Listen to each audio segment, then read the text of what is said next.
How do we actually define an achievement?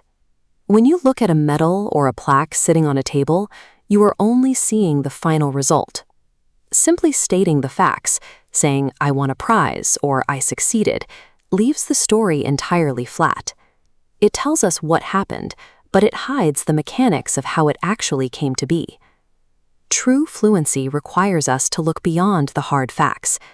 To understand a success, we have to articulate the alternate reality. We have to talk about what almost happened. Every success is built on a very fragile chain of events. One specific action locks in the next, and if you remove even a single link from that timeline, the entire sequence splinters into a completely different outcome. We cannot truly appreciate an achievement until we possess the language to explain how easily that chain could have broken. To decode this timeline, we use a specific grammatical tool, the past unreal conditional. It is the language of consequences that never occurred. If I hadn't done this, I wouldn't have achieved that. Take Thomas Edison. He was an inventor who was entirely ahead of his time, navigating an era where electricity and mass communication were just beginning to overlap. He built physical evidence of his ideas, like the stock ticker. But generating over 1,000 ideas wasn't enough to secure his legacy. He had to legally protect his work to ensure he would profit from it. That protection came in a patent, the legal anchor for his chain of events.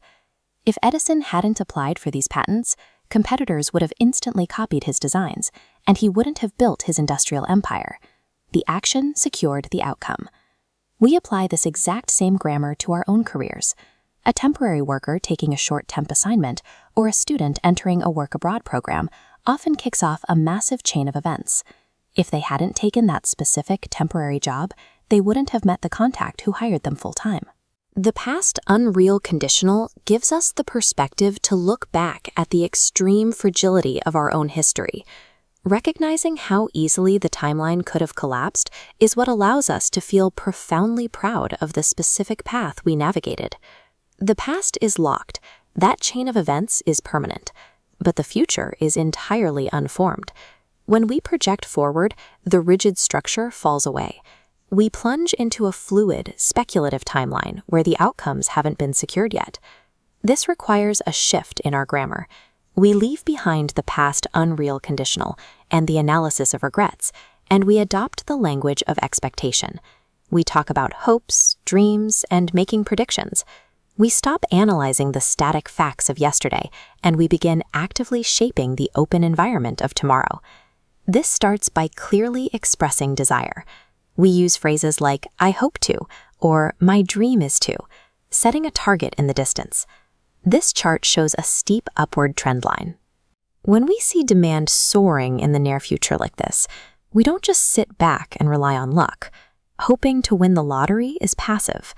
Analyzing a trend requires calculated action. Professionals use precise verbs to navigate this data. They forecast a market shift. They anticipate growth. They use the evidence in front of them to build robust expectations. Stating a strong, calculated prediction provides the exact framework necessary to make an abstract dream actually come true. Mastering this vocabulary shifts your position. You stop being a passive dreamer waiting for good luck, and you become an active architect engineering your own future. But there is a limit to that future. Eventually, we are all going to die.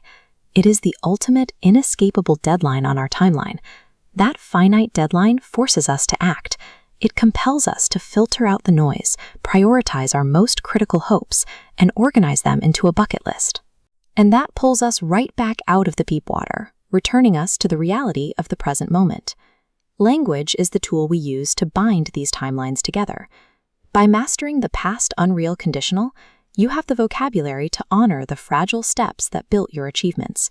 And by mastering the expressions of expectation, you ensure that the items on your bucket list actually happen.